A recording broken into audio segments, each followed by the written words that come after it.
नमस्कार।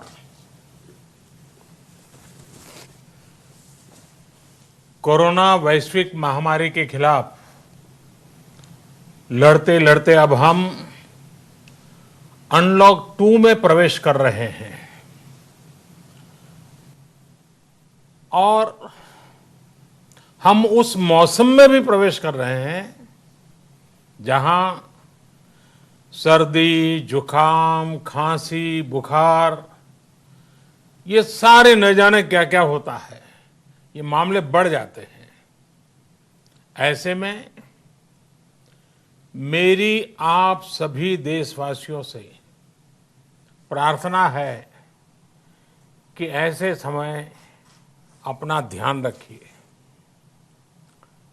साथियों, ये बात सही है कि अगर कोरोना से होने वाली मृत्यु दर को देखें तो दुनिया के अनेक देशों की तुलना में भारत संभली हुई स्थिति में है।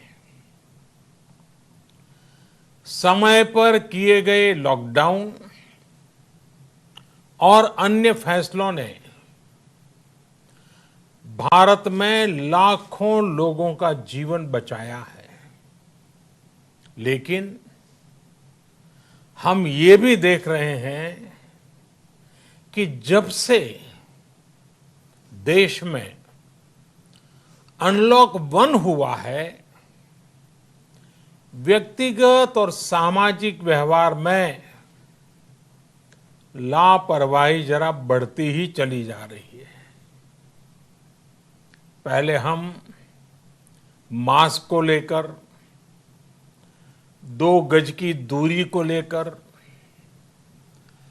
20 सेकंड तक दिन में कई बार हाथ धोने को लेकर बहुत सतर्क थे, लेकिन आज जब हमें ज्यादा सतर्कता की जरूरत है तो लापरवाही बढ़ना बहुत ही चिंता का कारण है। साथियों, लॉकडाउन के दौरान बहुत गंभीरता से नियमों का पालन किया गया था। अब सरकारों को, स्थानीय निकाय की संस्थाओं को, देश के नागरिकों को फिर से उसी तरह की सतर्कता दिखाने की जरूरत है। विशेषकर कंटेनमेंट जोन्स, उस पर तो हमें बहुत ध्यान देना होगा। जो भी लोग नियमों का पालन नहीं कर रहे हैं, हमें उन्हें टोकना होगा, रोकना होगा और समझाना भी होगा।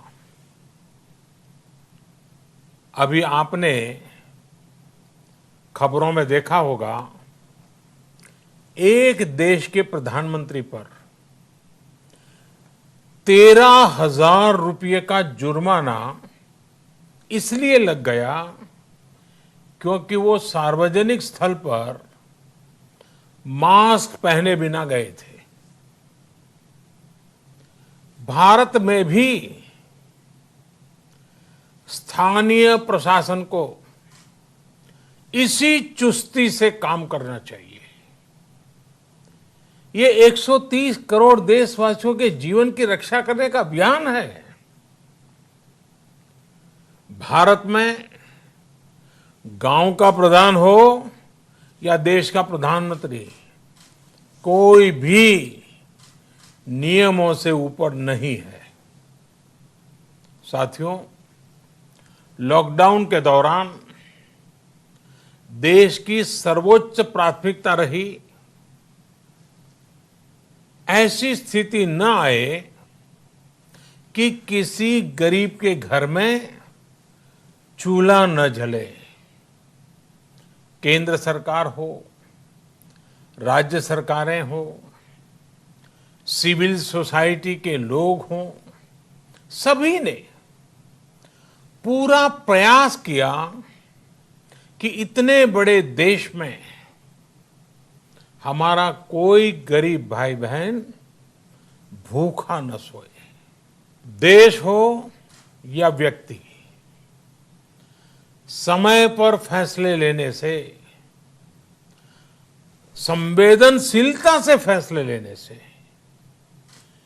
किसी भी संकट का मुकाबला करने की शक्ति अनेक गुना बढ़ जाती है।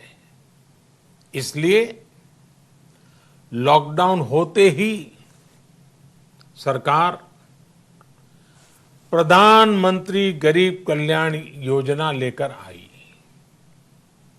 इस योजना के तहत गरीबों के लिए 2.25 लाख करोड़ रुपए का पैकेज दिया गया।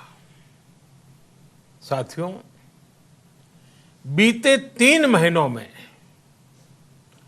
20 करोड़ गरीब परिवारों के जनधन खातों में सीधे 31,000 करोड़ रुपया जमा करवाए गए हैं।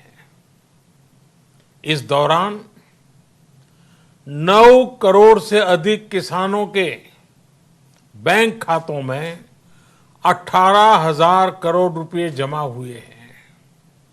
इसके साथ ही गांवों में श्रमिकों को रोजगार देने के लिए प्रधानमंत्री गरीब कल्याण रोजगार अभियान तेज गति से आरंभ कर दिया गया है। इस पर सरकार 50,000 करोड़ रुपए खर्च कर रही है। लेकिन साथियों, एक और बड़ी बात है जिसने दुनिया को भी हैरान किया है, आश्चर्य में डुबो दिया है। वो ये कि कोरोना से लड़ते हुए भारत में 80 करोड़ से ज्यादा लोगों को 3 महीने का राशन, यानी परिवार के हर सदस्य को 5 किलो गेहूं या चावल मुफ्त दिया गया। इसके अतिरिक्त प्रति परिवार हर महीने 1 किलो दाल भी मुफ्त दी गई। यानी एक तरह से देखें तो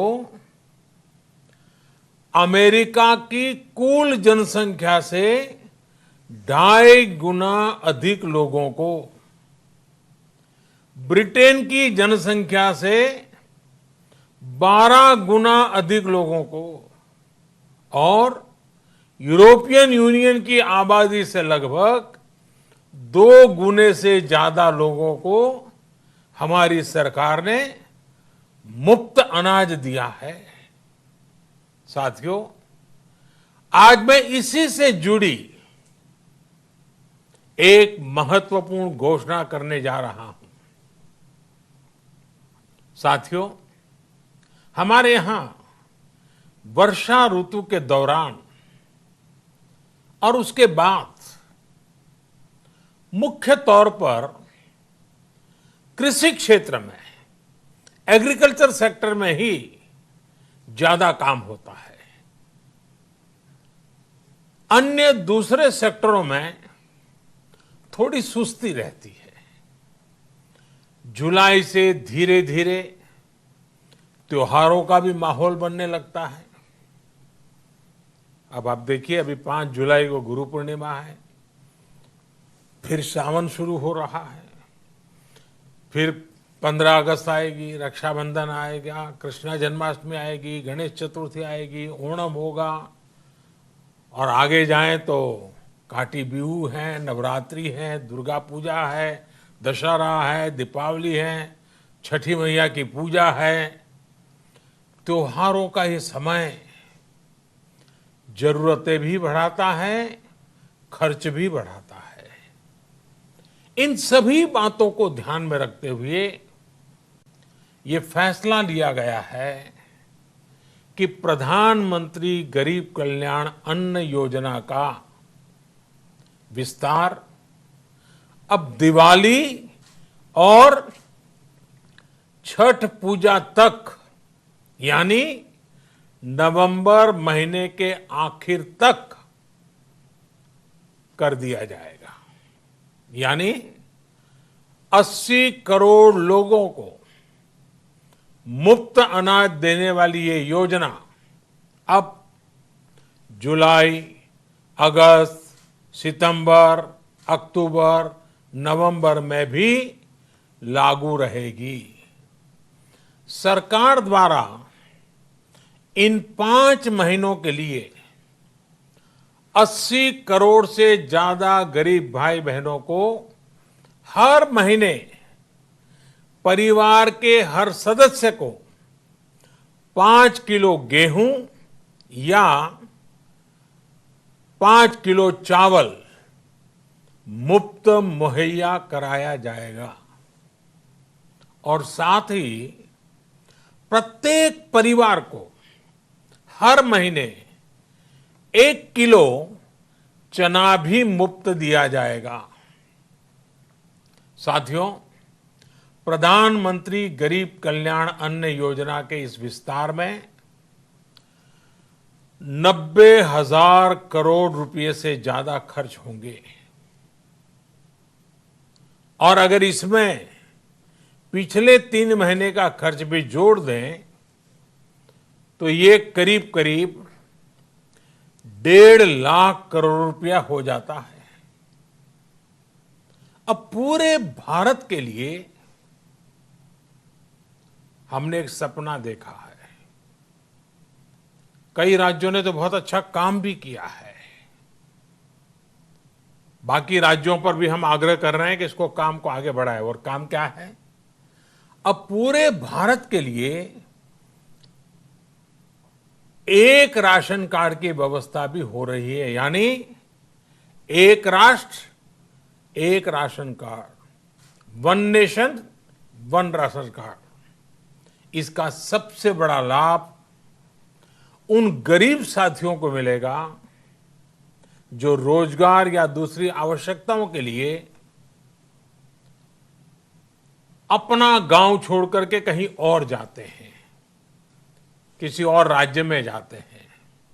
साथियों, आज गरीब को, जरूरतमंद को सरकार अगर मुफ्त अनाज दे पा रही है तो इसका श्रेय प्रमुख रूप से 2 वर्गों को जाता है। पहला, हमारे देश के मेहनती किसान, हमारे अन्नदाता। और दूसरा, हमारे देश के ईमानदार टैक्स पेयर। आपका परिश्रम, आपका समर्पण ही जिसकी वजह से देश ये मदद कर पा रहा है। आपने देश का अन्न भंडार भरा है, इसलिए आज गरीब का, श्रमिक का चूल्हा जल रहा है। आपने ईमानदारी से टैक्स भरा है, अपना दायित्व निभाया है, इसलिए आज देश का गरीब इतने बड़े संकट से मुकाबला कर पा रहा है। मैं आज हर गरीब के साथ ही देश के हर किसान, हर टैक्स पेयर का हृदय से बहुत बहुत अभिनंदन करता हूं, उन्हें नमन करता हूं। साथियों, आने वाले समय में हम अपने प्रयासों को और तेज करेंगे। हम गरीब, पीड़ित, शोषित, वंचित हर किसी को सशक्त करने के लिए निरंतर काम करेंगे। हम सारी एहतियात बरतते हुए इकोनॉमिक एक्टिविटीज को और आगे बढ़ाएंगे। हम आत्मनिर्भर भारत के लिए दिन रात एक करेंगे। हम सब लोकल के लिए वोकल होंगे। इसी संकल्प के साथ हम 130 करोड़ देशवासियों को मिलजुल करके संकल्प के साथ काम भी करना है, आगे भी बढ़ना है। फिर से एक बार मैं आप सबसे प्रार्थना करता हूं, आपके लिए भी प्रार्थना करता हूं, आपसे आग्रह भी करता हूं, आप सभी स्वस्थ रहिए, 2 गज की दूरी का पालन करते रहिए, गमछा, फेस कवर, मास्क ये हमेशा उपयोग कीजिए, कोई लापरवाही मत बरतिए। इसी आग्रह, इसी कामना के साथ मैं आप सभी को बहुत बहुत शुभकामनाएं देता हूं। धन्यवाद।